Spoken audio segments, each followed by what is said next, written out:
ያመሰግናለሁ። የዛሬ ዓመት አሞኝ ነበረ።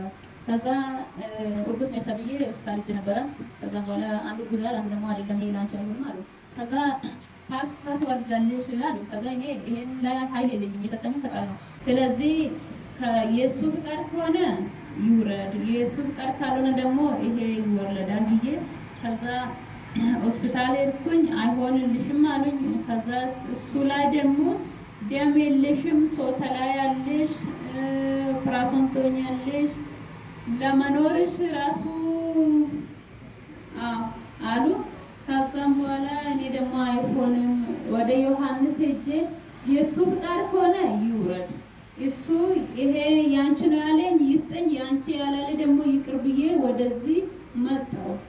ከዛ መጣ አረቀን ተጠመቁ። ወደዛ ሲመለስ ሁሉም ነገር በመጥምቁ ኃይል ሆነ። ተመስገን ነው አለፈ።